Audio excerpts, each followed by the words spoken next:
کنتم خیر امت اخرجت للناس تأمرون بالمعروف وتنہون عن المنکر وتؤمنون باللہ، کہ تم ایک بڑی بہترین قوم ہو، امت بنائی گئی ہو، اور تمہیں ہم نے کیوں پیدا کیا ہے؟ تمہارا نسب العین کیا ہے؟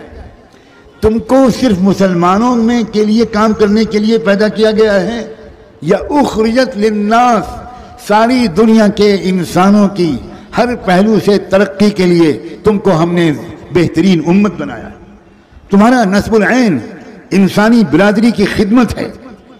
اور آگے کہا تأمرون بالمعروف وتنہون عن المنکر، تمہارا اصل کام، تمہارا اصل مشن یہ ہے کہ تم اچھے کاموں کو پھیلاؤ۔ عجیب بات، معروف کسے کہتے ہیں؟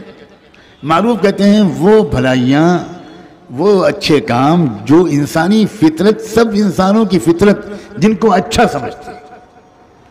اس میں کون سا اختلاف کے لفظ ہے؟ کون سا کسی قوم کے کسی قوم کے اوپر غالب آنے کا لفظ ہے؟ وہ چیزیں پھیلاؤ جن کو سب مانتے ہیں، سب احترام کرتے ہیں، معروف، بھلائیاں، نیکیاں۔ خاندانی اثر سے، ماحول کی خرابی سے انسان بری چیز کو پسند کرنے لگے، یہ تو ایک عارضی فینومینا ہے۔ فطرت اس کی بھی اس چیز کو ناپسند ہی کرتی ہے۔ آپ کسی نشے کے عادی سے پوچھئے کہ کیا نشہ کرنا، ڈرگس لینا، شراب پینا یہ اچھی بات ہے؟ تو وہ کہے گا یہی کہ بھائی مجھے تو لت لگ گئی ہے مگر یہ اچھی چیز ہے نہیں۔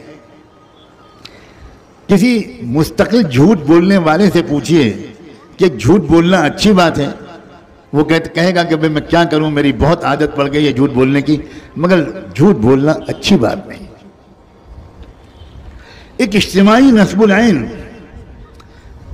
ہمارا مقرر کیا گیا تھا، ہمیں اعتراف، اصل جرم ہمارا جس کی آج ہم کو سزا مل رہی ہے، میں بہت صاف لفظوں میں کہہ رہا ہوں، وہ یہ ہے کہ ہم اپنے اجتماعی نسب العین کو سمجھے ہی نہیں۔ اس کے لیے ہم نے قربانیاں دینا تو دور کی بات ہے، ہمیں خبر ہی نہیں ہے کہ ہمارا کوئی ایک اجتماعی مشن ہے،